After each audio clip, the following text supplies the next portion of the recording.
প্রতি রাতে এরকম অনেক মানুষকে আল্লাহ তাআলা ক্ষমার ঘোষণা করেন। ওই ব্যক্তি ক্ষতিগ্রস্ত, কপাল পোড়া, তার কপাল শেষ হয়েছে, সে ধ্বংস হোক।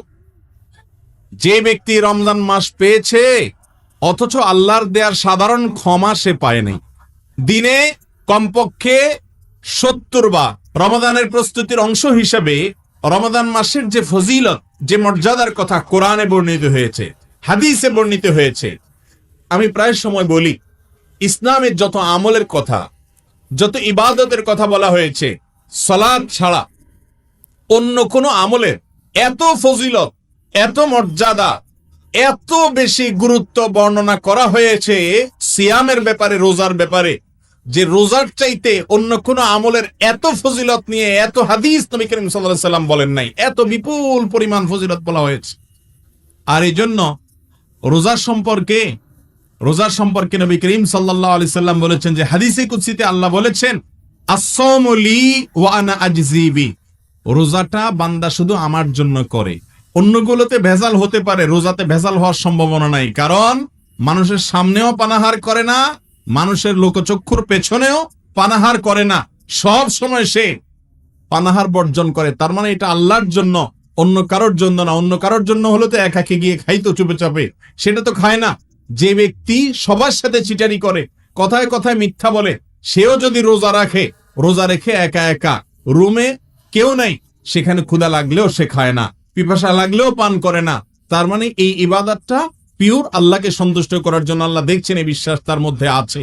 এই জন্য আল্লাহ রাব্বুল আলামিন বলেছেন, ওয়া আনা আজজি বিহি, আমি নিজে এই রোজার পুরস্কার স্বয়ং নিজের হাতে দেব। ভাইরা আমার, রমজান মাস আসার আগে রমজান মাসের কি ফজিলত, রোজার কি ফজিলত, রমজান মাসের প্রতিটা আমলের কি ফজিলত, কি মর্যাদা আছে, কি উপকারিতা আছে, এগুলো সম্পর্কে এখন থেকে জানতে হবে। এটা হলো রমজানের প্রস্তুতি। যত বেশি জানবেন তত বেশি ওই ফজিলতগুলো আহরণ করার জন্য আগ্রহ তৈরি হবে নিজের ভেতরে। প্রয়োজনে সিয়াম এবং রমাদানের ফজিলতগুলোকে তালিকা করে লিখে আপনার বাসা বাড়িতে, আপনার অফিস আদালতে আপনি সেটাকে ঝুলিয়ে রাখেন, এবং এর মধ্য দিয়ে আপনার মধ্যে ওই যে রমাদান আসছে, সেই রমাদানে আমল করার, নেকামল করার, ভালো কাজ করার আগ্রহ আপনার মধ্যে জাগ্রত হবে, তৈরি হবে ইনশাআল্লাহ। তাহলে রমজান আসছে, এই রমজানকে যদি সার্থক করতে চান, আপনার বিগত জীবনের সকল রমজানের চাইতে এই রমাদানটা ভিন্ন হোক, এটা চান কি চান না? যদি চান যে একটা রমাদানে আমি এত বেশি কামাইতে চাই, উপার্জন করতে চাই আল্লাহর কাছ থেকে, যে আমার গোটা জীবনের জন্য যথেষ্ট হয়ে যাবে, চান কি চান না? তাহলে এই প্রস্তুতিগুলো নিতে হবে। প্রথমটা বলেছি, আগের সমস্ত অপরাধের জন্য তওবা ইস্তেগফার করা। দ্বিতীয়টা হলো রমাদান এবং রোজার ফজিলত মর্যাদা জানা। এটা হলো প্রস্তুতি। যত বেশি জানবেন তত আগ্রহ তৈরি হবে। এখন থেকে জানতে হবে, রমজান আসার পরে জানলে হবে না। অনেকে রমজানের ফজিলত রমজান আসলে শুনে। আমি বলি, মসজিদের ইমাম সাহেবরা, খতিব সাহেবরা রমজান আসলে তখন রমজানের ফজিলত বলেন। ফজিলত শুনতে শুনতে, প্রস্তুতি নিতে নিতে 10 দিন চলে যায়, আর বাকি 10 দিন করব করে চলে যায়। শেষের 10 দিন তো ঈদের প্রস্তুতিতে চলে যায়, আমল আর করা হয় না। এই জন্য এখন থেকে মসজিদগুলোতে রমজানের ফজিলত, রোজার ফজিলত, রমজান মাসের মর্যাদার কথা আলোচনা হতে হবে, যাতে করে মানসিকভাবে প্রস্তুতি হয়, আগ্রহ তৈরি হয়। রমজান এলে যেন আমরা সোজা বিসমিল্লাহ করে আমলের ভিতরে প্রবেশ করতে পারি। এই জন্য আগে থেকে রমজানের প্রস্তুতির অংশ হিসাবে রমজান রোজার ফজিলত মর্যাদা জানবো ইনশাআল্লাহ। 2 নম্বর প্রস্তুতি। নাম্বার 3 নম্বর প্রস্তুতি হলো, এই রমাদান যেটা আমাদের সামনে আসছে, এই রমাদানে আমাকে আমার সারা জীবনের সমস্ত অপরাধ, সব গুনাহ খাতার জন্য হাল খাতা করতেই হবে। এই মর্মে এখন থেকে সংকল্প করতে হবে যে এই রমজানে মিস হতে দেয়া যাবে না। আগে যা গেছে না গেছে, এই রমজানটাতে আমি কোনোভাবেই আল্লাহ তাআলার সাধারণ ক্ষমা মিস করব না। ভাইরা আমার, নবী করিম সাল্লাল্লাহু আলাইহি সাল্লাম বলেছেন, ওয়ালিল্লাহি উতাকা মিনান নার, রমাদানে আল্লাহ তাআলার পক্ষ থেকে অসংখ্য অগণিত মানুষকে, বহু মানুষকে আল্লাহ তাআলা প্রতিদিন ঘোষণা জারি করেন, ফরমান জারি করেন। আল্লাহ রাব্বুল আলামিনের পক্ষ থেকে ঘোষণা আসে যে এই তালিকা যারা আছে অমুক অমুক অমুক অমুক এত মানুষকে আজ আল্লাহ তাআলা জাহান্নাম থেকে মুক্ত এই ঘোষণা দিয়ে দিচ্ছেন। ওয়াযালিকা কুল্লা লাইলা, প্রতি রাতে এরকম অনেক মানুষকে আল্লাহ তাআলা ক্ষমার ঘোষণা করেন রমাদান মাস জুড়ে। ভাইরা আমার, এই ক্ষমাটা আল্লাহ তাআলা যাদেরকে করেন তাদের মধ্যে যদি আপনার আমার নামটা না থাকে, তাহলে আমরা কত বড় হতভাগা। এই সম্পর্কে নবী করিম সাল্লাল্লাহু আলাইহি সাল্লামের কাছে আপনারা একটা বিখ্যাত হাদিস শুনেছেন। একবার জিবরিল আসছেন, ফেরেশতা জিবরিল এসে নবী করিম সাল্লাল্লাহু আলাইহি সাল্লাম মিম্বরের প্রথম ধাপে পা রেখেছেন। জিবরিল তাকে কি যেন বলেছেন, উপস্থিত লোকেরা তো আর শুনে নাই। নবী করিম সাল্লাল্লাহু আলাইহি সাল্লাম বলেছেন আমিন। আবার দ্বিতীয় সিঁড়িতে তিনি পা রেখেছেন, জিবরিল যেন কি বলেছেন, নবী করিম সাল্লাল্লাহু আলাইহি সাল্লাম আবার বলেছেন আমিন। এভাবে 3 বার আমিন বলেছেন। তারপরে জিজ্ঞাসা করা হলো যে ইয়া রাসূলুল্লাহ, আপনি কি শুনে আমিন বললেন, আমরা তো কিছু বুঝলাম না। তখন নবী করিম সাল্লাল্লাহু আলাইহি সাল্লাম বললেন যে আমি যখন মিম্বরের প্রথম ধাপে পা রেখেছি, জিবরিল এসে আমাকে বলেছে বাউদা মান আদরাকা রমাদান ওয়া লাম ইগফার লাহ, ওই ব্যক্তি ধ্বংস হোক, ওই ব্যক্তি ক্ষতিগ্রস্ত, কপাল পোড়া, তার কপাল শেষ হয়েছে, সে ধ্বংস হোক।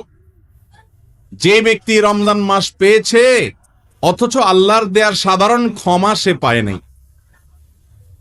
তাহলে রমজান মাসে যদি সাধারণ ক্ষমা না পান, তাহলে নবী করিম সাল্লাল্লাহু আলাইহি সাল্লামের বদদোয়ার ভাগীদার হইতে হবে। রাস্তা দুইটা, এই মাসটাকে কাজে লাগিয়ে ক্ষমা নিশ্চিত করে নেওয়া, অথবা নবীজি সাল্লাল্লাহু আলাইহি সাল্লামের বদদোয়া, জিবরিলের বদদোয়া পাওয়া।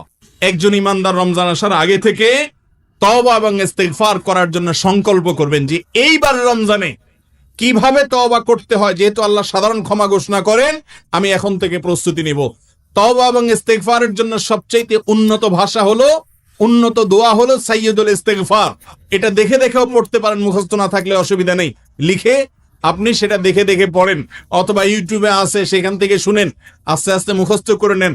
আরবি না পারলে বাংলা পড়েন।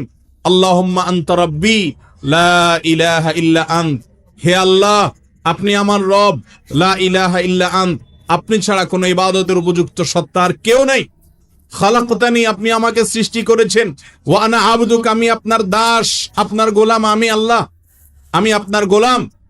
ওয়া আনা আলা আহদিকা ওয়া ওয়া'দিকা মাস্তাতা'ত, আপনি যে অঙ্গীকার নিয়েছেন আপনার আনুগত্য করার, আপনার রুবুবিয়্যতকে স্বীকার করার, এই অঙ্গীকারের উপর, আপনার সঙ্গে করা ওয়াদার উপরে আমি যতটুকু পেরেছি আমার সাধ্য অনুযায়ী চলার চেষ্টা করেছি।